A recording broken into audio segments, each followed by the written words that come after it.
Hello, everyone. My name is John Brenneman, and I'm the president here at MOA Vacations.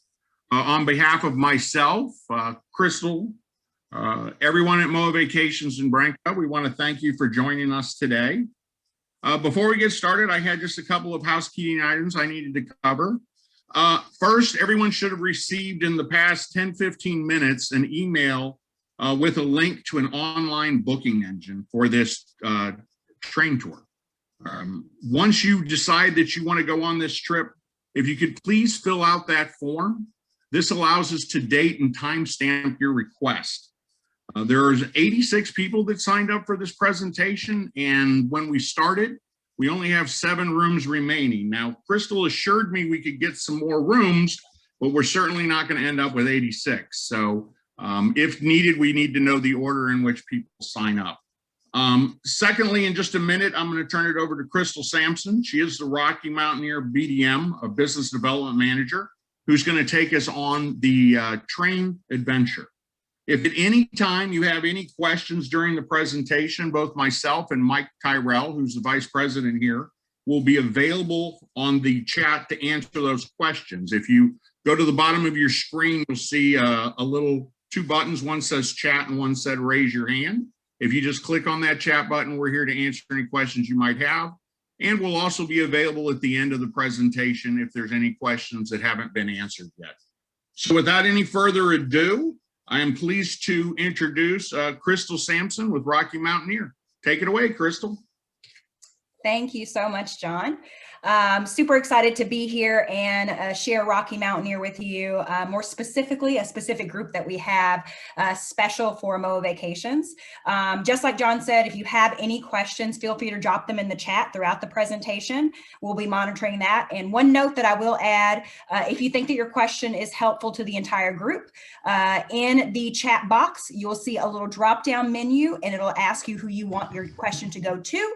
And just say that your question goes to a panelist and attendees if you want everyone to see your question and, you know, possibly the same questions that you have somebody else might have as well. So let's get started. We're going to talk about the specific group. We're going to take you day by day. I'm going to tell you the sights that you're going to see, the sounds, tell you about the train and all the destinations. So we'll step through it day by day and you'll get kind of the ins and outs of this particular trip. So just to give you a little background on Rocky Mountaineer, we are a daylight only train travel company that operates, of course, daylight only because we're a scenic train travel company. But what we like to do is we like to combine the train portion with a set of curated land experiences. So the time on board the train and your land excursion time creates the Rocky Mountaineer trip. Prior to 2021, we only operated in southwestern Canada, running 3 rail routes and featuring destinations such as Jasper, Lake Louise, and Banff. However, in August of this year, we are rolling out a brand new rail route in the U.S. The rail route is called Rockies to the Red Rocks, and we're going to roll out this route starting in August. And I've been working with John to put together a very specific group offering just for MOA Vacation. So that's what we're going to go through today. So just to start, the group is going to be September 21st through 29th of this year. We're calling it our Southwest Wonders by Rail with Rocky Mountaineer, and it's going to feature destinations such as Denver, Colorado, Glenwood Springs, Colorado, Moab, and all the way to Las Vegas. So just to give you a quick overview of the day-by-day activities, and of course we'll go into it day by day. It's going to be a 9-day trip. If you notice there, you'll see, take notes of the notations with B, L, and D. Those are going to indicate what meal inclusions you have. And I'm going to go through and talk to you day by day, explaining the different destinations, your hotel offerings, as well as tour offerings and inclusions and things like that. Then towards the end, we can do a Q&A. You can ask any questions you'd like, and between me and John, we can help to get everything you need for this particular trip. So let's start with day 1. That is arriving into Denver, Colorado. You know, this is a absolutely gorgeous city. And one thing I will say about the arrival and departures, you will be taking care of your airfare. And John has assured me that him and his team can help you with any questions you may have with that. So just if you have anything there, you can ask us questions about that. But you'll be arriving into Denver. Denver is a beautiful city. It's known as the Mile High City. Actually, one of the things that I just recently learned about Denver and with our rail routes here is that Denver has actually about 300 days of sunshine a year, which is more days than most cities in California and Florida. So pretty awesome place to start out this incredible adventure in this beautiful city. You'll arrive on day one, which is September 21st, 2021, into Denver. And you will have that day and night to explore. One thing I will tell you is your hotel selection is going to be TBD here. That is something we're going to have to let you know in just a little bit. We logistically are still working out the specific hotel selection for this group, but some of the other hotel offerings that we've been using are places like the Maven Hotel, Hotel Denver, all very beautiful 4-star properties that'll have amenities like restaurants, spas, and fitness centers. But on this first day, you're going to have the time to explore the beautiful city of Denver. This city is just littered with aquariums, museums, local shops and eateries, lots of great things to do here. More specifically, the lower downtown district, which is where the hotel offering will be, is one of the most walkable downtowns in the US. It's about 2 miles, and they have a shuttle that runs back and forth free of charge every 10 minutes. So it's super easy to get up and down this area. And this is where most of your main attractions are going to be in the lower downtown district, including some museums like the Denver Art Museum, which houses one of the largest collections of indigenous art in Western America. So lots of awesome things here. And one of my favorite things about Denver is it is known as the Napa of craft brewers because there are more breweries per capita in that one area than anywhere else in the country. So lots of fun. I think it's rivaled close to areas around Portland, but lots of great things to explore here for this first day that you'll be enjoying Denver, Colorado. Now, heading on to days 2 and 3, this is where your Rocky Mountaineer experience starts. You will be boarding the Rocky Mountaineer. Luggage porters is going to be taken care of for you from the hotel, and it'll be taken to your next hotel. So you never have to worry about making sure your luggage is on board with you at Rocky Mountaineer. We take care of all of those logistics for you. All you have to do is worry about getting onto your transfer and boarding the Rocky Mountaineer, and this is where the incredible experience starts. A typical day on board the train is filled with many different incredible aspects, from the storytelling by the train host to the food and the incredible sights. And it all really starts once you board our trains. Now, this is Union Station in Denver, where the train will most likely be leaving from. Here is a beautiful setting right there in downtown. Will be very convenient to the hotel, and you'll be taking off from Union Station. From there, this is where our amazing train hosts take over the experience. Much of this area is steeped in just incredible history and scenic views, and our train hosts are really there to help bring that alive for you. They have tons of stories about the area. Lots of them will be indigenous to the area, so they'll know local anecdotes to add as well. In addition, they're going to make sure that you don't miss any of the wildlife sightings, because our train hosts actually wear earpieces so that other train cars will be able to know where those wildlife sightings is. So if a train car, a couple of cars ahead, sees a bear sighting, they're going to make sure to radio back. So the train host will make sure to tell everybody in all the cars to look out for that bear sighting on the right side. In addition, they're just really there to help guide that experience. And one big part of it is the culinary aspect. This is truly one of my most favorite parts of the Rocky Mountaineer is the food. We are all inclusive on the train. So that's going to be your breakfast and lunch, because remember, we're a daylight scenic train travel company. You'll have your breakfast and lunch as well as various snacks on the train. And we are all inclusive. And that includes beer, wine, and spirits. Now, one thing I like to point out about the culinary experience is we really try to make sure to do regional cuisine with regional recipes and ingredients. So you'll be having tastes of America's Southwest there. And we also try to make sure that the regional cuisine and the regional aspect goes over to the beverages as well, featuring wines from the area and local breweries from the area. So that's one thing to look forward to. And the last thing I'll clue you in on here is all of our train cars are equipped with dedicated tiny kitchens and a specific culinary staff for that train car.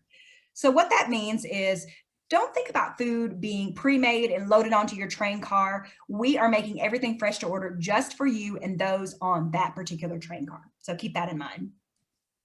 Now, which one of our custom-built dome train cars will you be taking in this scenic train travel? And that's our Silverleaf train car. This is a custom-designed, single-level dome coach just for Rocky Mountaineer. This particular train car, especially made for Rocky Mountaineer, really features amazing panoramic views that help you to take in the scenery. Now, one thing I want to point out is the big comfy reclining chairs here.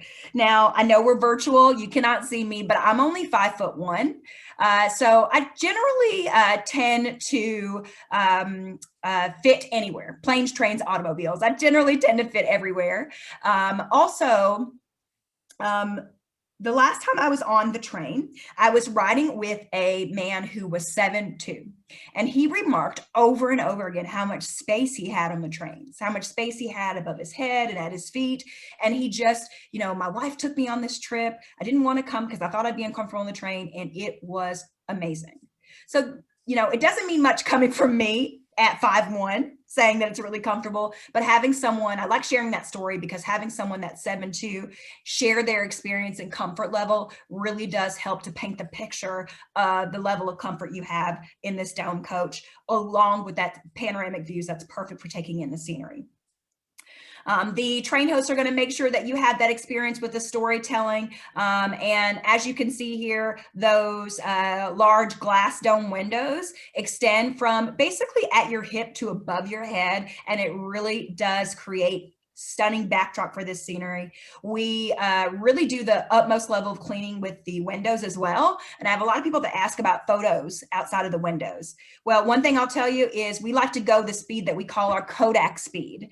And that is about 30 miles per hour. So to make sure that you can take in those pictures, and those big, beautiful panoramic windows help with that as well. Now, you may ask, what do you do for dining in the Silverleaf? Well, we bring it straight to you. We have a great tray table here that folds down. Plenty of space there for your selections. We put down a nice white linen and we put down your cutlery and flatware and serve your selections at your seat. Again, fresh made for you, fresh to order. Now, I do see a question in the chat asking about gold leaf level. If you know a little bit about Rocky Mountaineer, you know that we, within our train car fleet, we have gold leaf and silver leaf train cars. Our gold leaf are a bi-level dome coach. Well, the one thing about this is we are taking our own train cars from Canada down to the tracks here in the Southwest.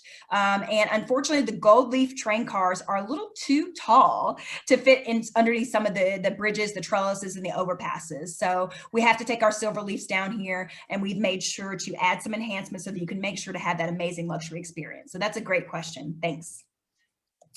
Now, let's talk about the specific route. This is a map of the route that you'll be doing here. So let's just talk logistically about it here. When you're leaving Denver on your day one, of course, you're leaving at 9 a.m., heading into Glenwood Springs. And this day, on the first day, you'll get in at 5 p.m. So let's talk scenic-wise about what you'll be seeing on day one. I'll show you this map here because that really shows you all the different points of inclusions here.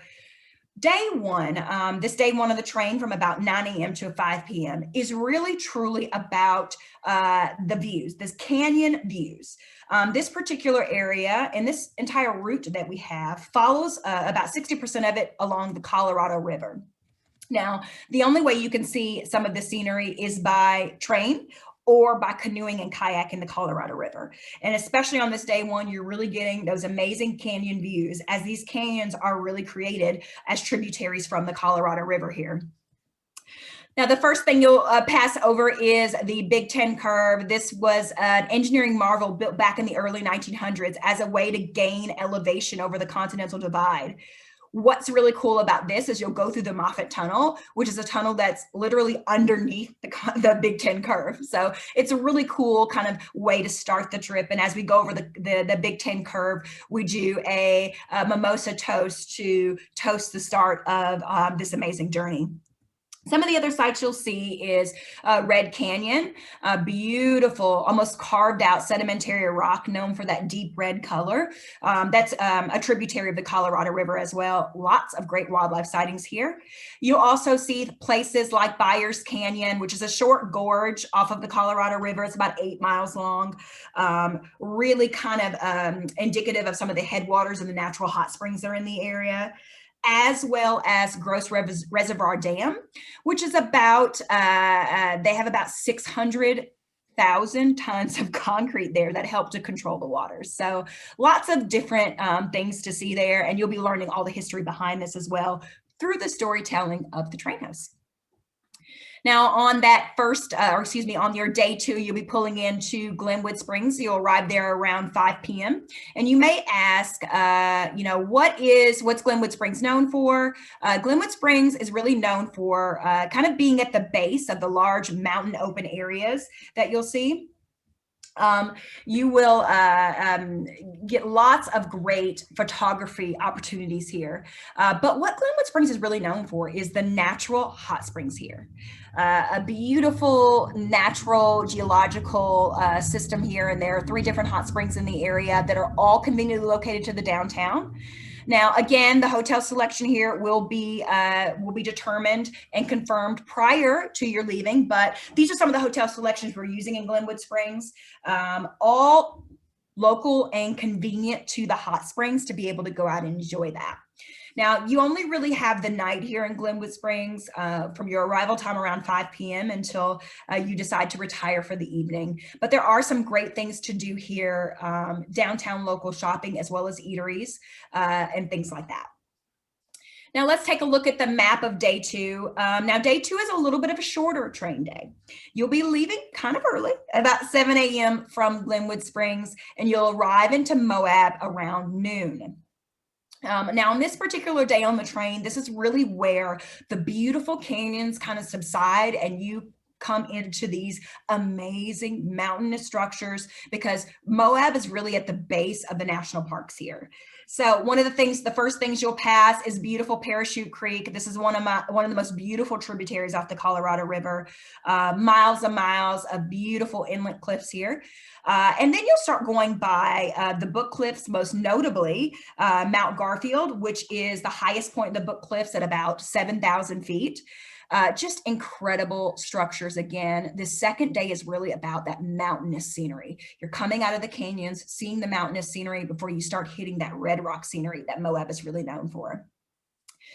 The Book Cliffs here are a series of mountain deserts. It's about 200 miles long, and it's called the Book Cliffs because of the erosion from the sandstone. The structures now kind of look like different bookshelves.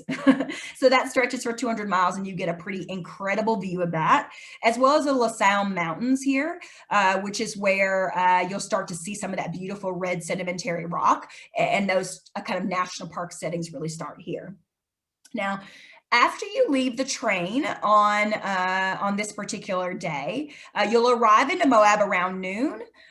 There, you're going to have a little bit of a half-day tour here. We're going to pick you up and take you to Dead Horse Point State Park. This is a beautiful area that features a dramatic overlook of the Colorado River and Canyonlands National Park. We're going to have a picnic lunch here, kind of a scenic drive up to Dead Horses Point, and a beautiful picnic lunch there before we head over to explore Canyonlands National Park for sightseeing there. Now, you'll see a few different sites here. Canyonlands National Park is really known for the dramatic landscaping and the fact that this is all carved out of the Colorado River. So pretty cool things to see here. One of my favorite spots of Canyonlands National Park is an area called Islands in the Sky, and it is a huge flat top rock that has amazing panoramic views. So if that just gives you an idea of all the amazing different sightseeing opportunities here, you'll see there at Canyonlands National Park for a little half-day tour there before heading into your accommodations, which is at the Hyatt Place Moab. This is a confirmed hotel here. Beautiful 4-star property here that boasts on-site restaurant as well as fitness center in a pool, indoor, outdoor pool and spa here. Beautiful accommodations here in Moab. So you'll be spending your night 3 here as well as your night 4. Now, heading on to day 4 of your trip here, this is going to be your Moab. You'll be waking up in beautiful Moab. This is really just a beautiful city that sits at the base of a lot of different beautiful national park adventures. The town itself is only about 7,000 residents that live there year round, but it's got great local shopping, especially local art, with a focus on Indigenous art as well, Native American, Indigenous, First Nations art. Lots of great local foods, things like that. And one of the things I'll say about this, like I said, it sits at the base of really national park adventures. And the great thing about Moab is you can have a soft adventure or you can go hard and do a strenuous hike. There's so many different options for any level here. Now, one of the tours that you'll do this day is to Arches National Park. This beautiful national park is known for being the site of over 10,000 natural sandstone arches. And what's so incredible about this park is all of the arches are actually named. So it's a pretty cool thing to see here. And again, that beautiful red sedimentary rock. You'll have some free time in Moab after this tour, and you'll have lunch on your own. And that afternoon, we will take you on a beautiful jet boat ride on the Colorado River. You'll see incredible scenery and really get the history behind the scenery, and more specifically, the ecological systems and the geological systems that really created this river and created the mountains and created that scenery. Pretty awesome natural scenery here. And to get kind of that a history behind it there is very, very special. And then after your afternoon tour, you will have some free time there at the Hyatt Moab to finish out your Moab experience. Now, day 5, beautiful day 5, we will be departing Moab by way of Monument Valley. Now, Monument Valley is known to be one of the sacred place for the Navajo tribe. Now, incredible scenery. I'm going to say that about everything because every single day is littered with incredible scenery. But on this particular day, Monument Valley, you're going to get a really special experience from a Navajo tour guide who's going to take you through all the different sites of Monument Valley, but most importantly, the culture, the Native American culture and history, how they lived, how they thrived, all the different things there. You're going to get some pretty cool history about that, as well as lunch on site there. Then you'll be heading, after your adventure at Monument Park, you'll be heading into beautiful Paige, Arizona. This is a small town that features Lake Powell, a series of just beautiful, beautiful lakes here. More specifically, it's a man-made reservoir that gets about 2 million visitors a year. And with landscape like this, you can see why it just becomes an incredible sight. Now, this particular afternoon, you will have an option to do a hike to Horseshoe Bend.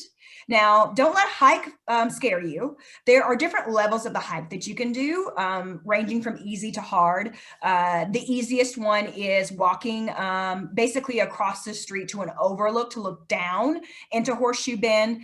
The most strenuous hikes will have you hike straight there, but lots of different levels here to be able to enjoy this beautiful scenery. As well as exploring surrounding Lake Powell and that scenery there. Now, your accommodations at Lake Powell are the beautiful Lake Powell Resort in Paige. I love this property because, the property really sits on the lake and you really get kind of this beautiful view of the mountains and the red rocks. And most notably, the scenery of the boats kind of scattered on the bay there. Really awesome and beautiful scenery here. Of course, the resort's going to feature restaurants, pool and spa facilities, as well as a fitness center. So lots of great things here. Now, day six is a great day filled with adventure here. You'll take your morning tour up to Antelope Canyon. This is one of the most incredible views here. It is known for being kind of a large slot canyon is what they call them, but it's basically it was created from erosion and flooding over the years. And it almost has this kind of haunting and mysterious beauty behind it, especially when beams of light shine through it and it almost becomes like this spotlight. Really awesome things to see here. And the afternoon on day 6, you will have a boat ride along Lake Powell. So you get to be a passenger on one of those boats scattered along the bay there. And you'll get some history behind Lake Powell there. So really, really enjoying the beauty of Lake Powell and how all there is to offer there. On day 7, we will be departing Lake Powell and Paige and heading to Bryce Canyon, but we'll be going via the Grand Canyon. So this is your day that we're going to go to the Grand Canyon. We will be taking a scenic drive through the north rim of the Grand Canyon. You know, what can I say about the Grand Canyon? Beautiful UNESCO World Heritage Site, over 10,000 years old, steeped in Native American history. You're going to get all the historic aspects behind that while you are exploring the North Rim. And then the afternoon on day 7 is going to feature Bryce Canyon National Park. Beautiful national park, and this particular park is known for its vibrant color hodo formations. And what those are tall, kind of thin, protruding rocks that was created from erosion. Much of the scenery was created from erosion. So you're going to hear me say that again over and over again as well. So you'll get to see incredible scenery there as well. And your accommodations in Bryce Canyon is the Best Western Plus here.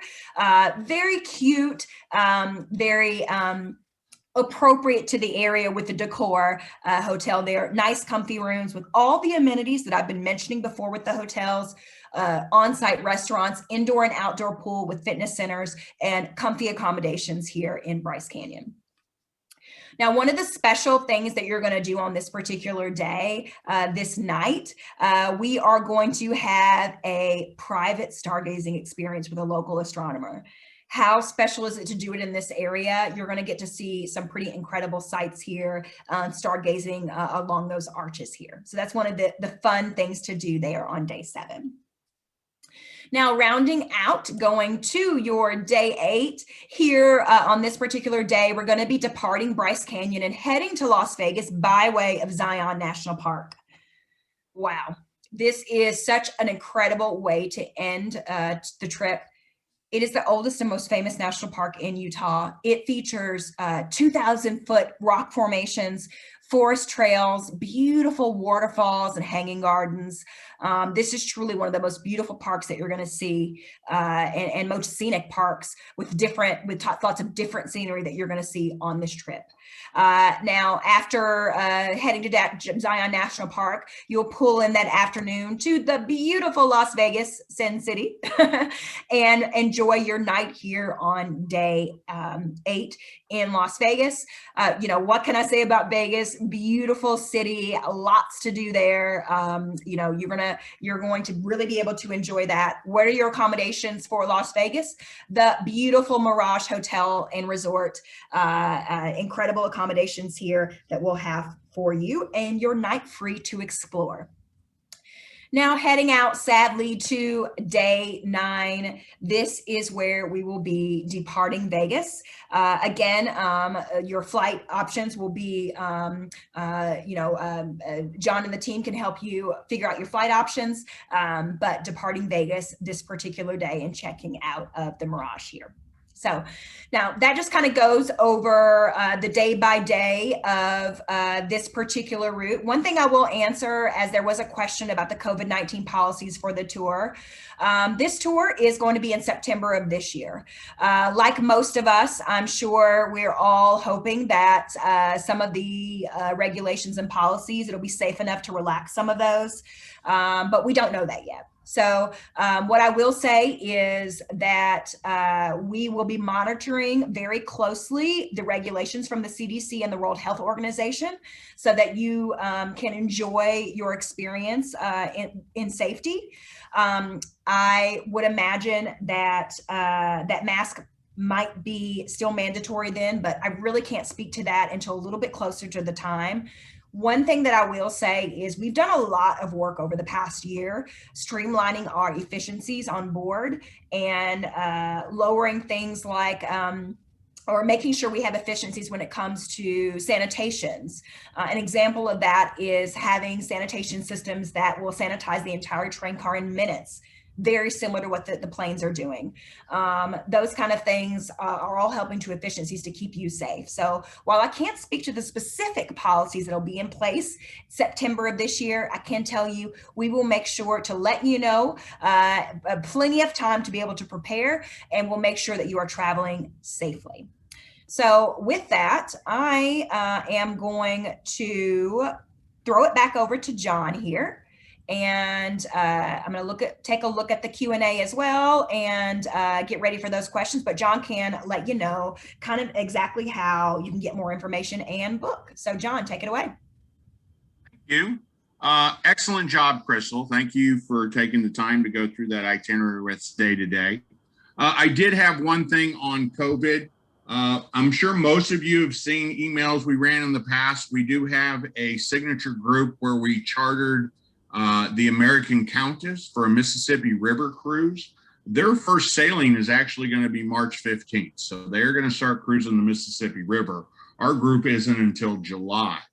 But I'm actually going to fly down to New Orleans, and we're doing a cruise show sort of like this, actually from the ship. So things are moving forward. They do have, if anybody's been to that website, we've added all the protocols. But yeah, travel is picking up again. So we're really excited about that. I think we didn't really have any questions in the chat. I see a couple here. Mark has asked how many vacationers will be on the train if the event is fully booked. That's a great question. You'll definitely have everybody in the MOA group will be on one train car. As far as fully booked train cars, the max capacity of a train car is about 50 passengers. We plan to probably reduce that capacity no matter what the policies are in place when September rolls around, to allow for social distancing. So while I can't give you the exact number, it will be socially distanced in less than 50 on the train car. And Virginia has asked, do we travel by train every day? Oh, excellent question, Virginia, because I did not mention that. You only travel by train those 2 days that I explained to you, heading from Denver to Glenwood Springs and Glenwood Springs to Moab. Everything after that is via motor coach, and the motor coach will have a driver and guide. More specifically, the guide will be going with you by foot on some of these national park areas. So those are some questions that I just saw come up on my panelist link. So John, if you want to, sorry, I interrupted. The only other thing we always mention, because we've done a lot of these different groups for MOA, is the fact to make sure that everybody knows. And we actually had a couple people that called and asked about inviting friends to the webinar or having friends join them on this trip. Everything we do, you're welcome to bring friends and family along. There's no limit on it. So feel free to invite other people to join you if you'd like. Other than that, any other questions coming in? I see the ones where people put in chat. I guess I'm not seeing the ones where they raise their hand. So we don't have any questions here.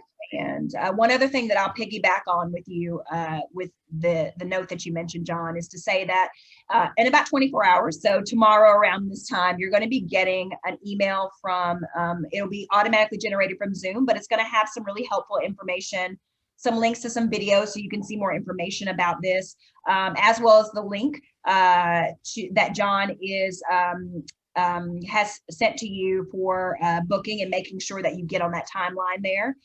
Also in this email, you're going to have a recording of this event. Definitely, if this sounds interesting, maybe you can think of your friends who want to join or your family members who want to join. forward them this email so they can listen to this recording and they can learn all about this trip as well. So definitely share. You're going to have some resources to share that you'll receive around this time tomorrow. And we actually have a couple of other questions that have come in. What is the possibility of having another set of dates that is the same trip during another time frame?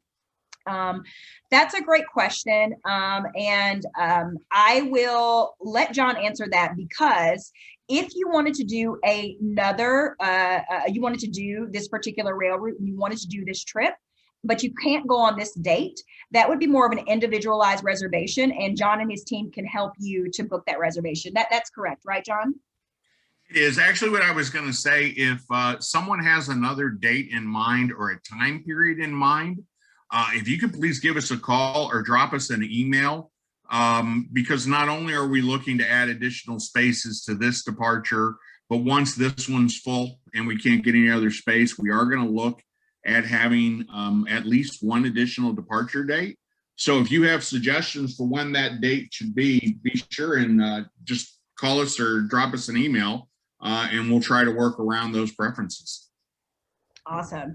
And one other thing that I'll say is this is the inaugural season for this route, which means it's the first season, the preview season. And because it's the preview season, we're doing a little bit of a shorter season. So we are operating from mid-August till mid-October. So that's a great kind of thing for you to know there. If this sounds interesting and you want to shoot John and his team an email and say, hey, I love this trip. It sounds great. I don't think I can go that time, but I can go in end of August. Give them a time frame and we can kind of work together on moving forward with that. Okay, I'm seeing more questions come in.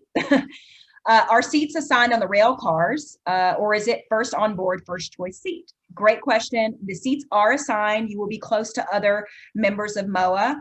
And one thing I'll share with you is we designed our train cars at a size that no matter where you sit, front of the car, back of the car, inside seat, outside seat, you are going to get an incredible view. And I'll tell you that from experience. I've sat in all seats and I'm telling you, you get the most incredible view no matter what. And it really comes from those panoramic views from the windows. So great question there.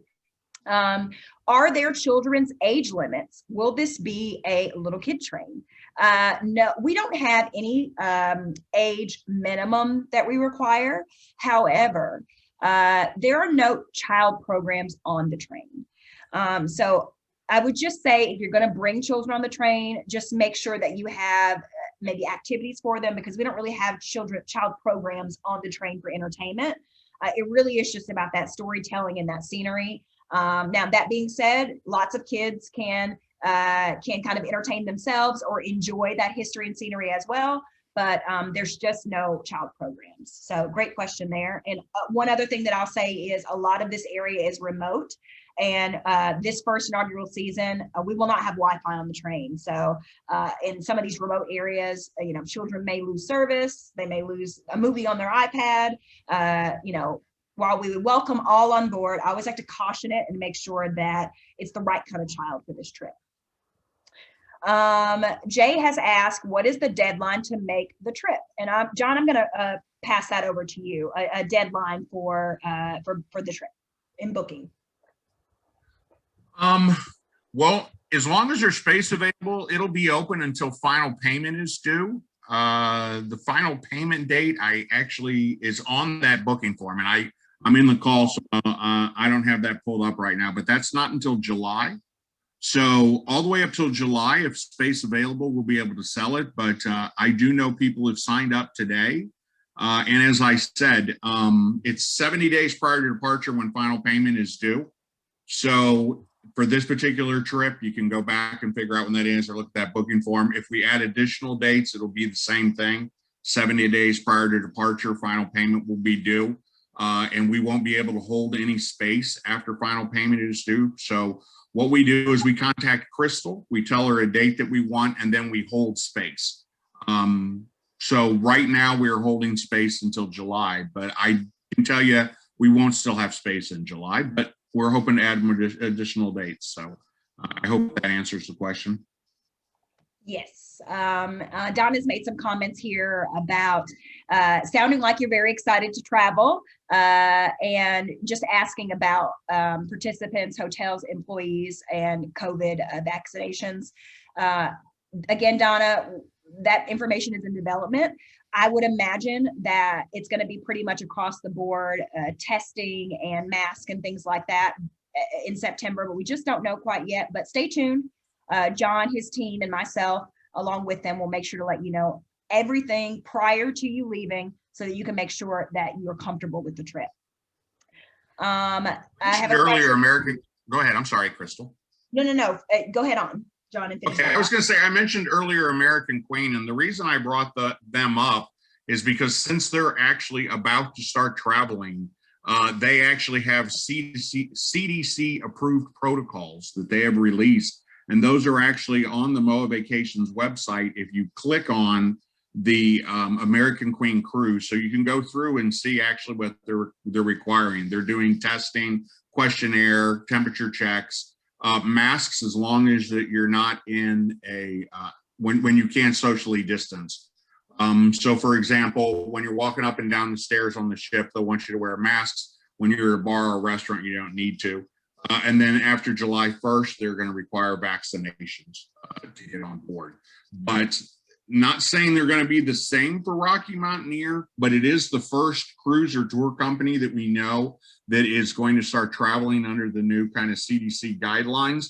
So I think it gives you a rough idea of what those are going to be. And it also goes through a lot of the stuff that they've done for the staff, as far as what the staff's going to do and the improvements that they've made to the ship. It's an interesting read. They've done a lot of things to make sure that the ship is incredibly safe. I think you can travel with no concerns whatsoever about any problems with COVID, just because they're being so well, as I said, they're working with the CDC to make sure it's as safe as possible. So, and if you want to call or email, we can get you that information as well. As I said, it's not the COVID protocols for this trip, but I think you're going to see that kind of be in the protocols or something similar to that for everyone going forward, because, people have to put together a plan that gets approved by the CDC. And I assume that if the CDC, these were the requirements for American Queen, it's probably going to be the requirements for all the cruise lines, tour companies, and river cruise companies going forward. So. Yeah, that's a great point, John, and I would agree that while we don't know the specific protocols that'll be in place in September for us, we can pretty much know that it'll at least be the protocols that you have on the website now. And Donna is piggybacked by saying that she would prefer the trip require the shot. I just can't speak to that right now, Donna. I would say we most likely will, but I don't have that 100% information. However, when I do get it, I'll make sure that John knows to pass that along. And I'll make sure that he knows exactly who asked. I'll let you know that, John. There's a lot of companies who are trying to get CDC approval. And I'm sure that Rocky Mountaineer is as well, and they're getting through them as they can get through them. So how quickly we'll have that, I don't know. As I said, I think it's great news that we're less than 30 days away from a company starting to sail again. And I think that we're going to start seeing more and more of the companies actually have start dates, and they're going to start having approved protocols that they can start sharing with everyone. But I agree. When I saw the protocols, I'll actually be escorting that group. And when I saw the protocols, actually American Queen called me and we're going through what those protocols were. I told them I thought it was a huge positive, because the people that go want to make sure they're safe. So the fact that they're doing testing and requiring the vaccination and all the things that they're doing on board, it goes through all their cleaning protocols and, the new ventilation system and all of this time they've invested in both hard and software, people and machines to make sure that everyone's safe. So I think that's a great thing that they're doing. So. Absolutely. And I agree with you, Donna. I work really hard to keep myself safe, and I want to enjoy something to keep that, to to keep myself safe on vacation as well. So we will definitely let you know on those things. We've got a couple of more questions. Pricing info. There was a little bit of a price on the overview, but it is $49.36 for double occupancy. So definitely reach out. And I believe the link that John has as well for you that he sent out will have that as well. And someone else has asked, is it over only 4 states, Colorado, Utah, Arizona, Nevada, and can we extend in Las Vegas for extra days? I am going to let John speak to that. And John, also, will you also review other MOA trips that you have on deck? The same person is asking about MOA trips, other MOA trips that you have. Sure. As far as pre's and posts, we can help with those. I know that Crystal mentioned earlier, we can also help with airfare. It would be outside of Rocky Mountaineer. The package that we have with them does not have any options for pre's or posts. But certainly if you talk to Mike or Steve, or they're the 2 primaries that are on this particular trip, either one of them can help you with airfare and pre and posts. As far as other MOA trips, we have a number of groups. It's probably going to be easier for you just to call or email and kind of give us an idea what you're looking for. The 2 big signature trips that we have this year, and the signature trips are the ones that are promoted on a national basis, and they actually have MOA staff and MOA leadership on board, would be the American Queen, which is July 17th to 25th. That's a Mississippi River cruise from Memphis to New Orleans. And then I'm doing this off the top of my head, but I'm pretty sure it's December 8th. It's actually European holiday markets along the Danube. And that one's actually being escorted by both MOA's president and CEO, Lieutenant General Atkins, and MOA's chairman of the board, General Sharp. So both of them will be on that particular sailing, as well as MOA staff. The American Queen, one of the things they're doing is, and I know Crystal touched on this, is they are doing reduced occupancy. That particular ship, the American Countess, has 123 cabins. We will be sailing with only 90 cabins full, 70% of the available space. And then the cruise for holiday markets, it has, I think, 65 cabins available, or on the ship, not available. A number of those have been sold, obviously, already. So those are 2 big signature trips. We have a bunch of Colette land tours. We have a bunch of cruises. The ocean cruises that we have, for the most part, are looking to be 4th quarter this year or into 1st quarter next year. We do an ad every month in Military Officer Magazine. So I know we have an ad this month that promotes a couple of different opportunities. And, you know, as all of our ads say, just so you know, I mean, we do cruises, land packages, hotels, airfare. You know, we want to be your travel agency for all your vacation travel. So give us a call or drop us an email, and we'd be delighted to help you out. And just to piggyback on you, John, I know we're here talking about Rocky Mountaineer, but in a different life, I actually was associated with American Queen, and the ship that John is talking about going on, the American Countess, that's planned for July, brand new, beautiful boat that's never even sailed before because the pandemic hit right before it sailed. So it's only going to be a few cruises by the time you guys get on. And let me tell you, the sights along the river are really awesome, the stops and things like that. So just to plug something else for you on MOA. Of course, we will check Rocky Mountaineer too, but the American Countess, that is another one to look into because it's going to be a brand new boat, some exciting destinations there, really, you know, kind of close to home for us. So if I had to say something about your other offerings. There you go. Yeah, and as I said, I think I said it earlier, but not only the Rocky Mountaineer, any of the groups that we do, you can bring friends and family. In fact, even if you do individual travel, so just like if yourself and your spouse want to take a cruise or do a land package or something like that, you can always bring along friends and family. I know we spent a lot of time addressing specifically MOA. There are some Brenco folks on here as well who don't belong to the Military Officers of America Association. I think they all know that they can bring whoever they want, but it's a lot of times the people that belong to the association think that the travel is just for association members. It's for association members and their guests. So the key is, as long as you go, they can go. So for example, when we talk about, we chartered the American Countess in July. If you want to go, you can bring friends and family. But your friends and family can't book unless you go. So that's kind of what we do on those exclusive MOA charters, is we want everybody to be either members or friends or family of members. So. Awesome. Well, with that, it looks like we have all the questions. Again, just a reminder, this time tomorrow, you will have received an email from Zoom. It's going to have a recording of this presentation. Feel free to send that out, just like what John said, to your MOA friends and family to come along with you. And you'll have that along with some resources in your inbox by tomorrow. Yep. I just got a note from Mike. He said that we've gotten 10 booking forms. He's going to, as soon as this show's over, he's going to start calling you folks to get your credit card information and secure that. So if you fill out a booking form, you should be getting a call in the next, I don't know, 15 minutes to an hour. I don't know how long those calls will take. But if you fill out a booking form, you will be getting a phone call shortly. If you haven't filled out one yet, please give us a call or email if you have any questions, or let us know when you decide you'd like to go. We'd love to see you on board. Awesome. Well, with that, I will let you all get back to your Wednesday afternoon. I really appreciate you joining, and thanks so much, John, for letting me. I want to echo that exactly. Thank you so much for joining us today. We'll have more of these in the future, and we hope that you'll join us again. Otherwise, have a great week. All right. Thank you. Bye-bye, everyone. Bye, everyone.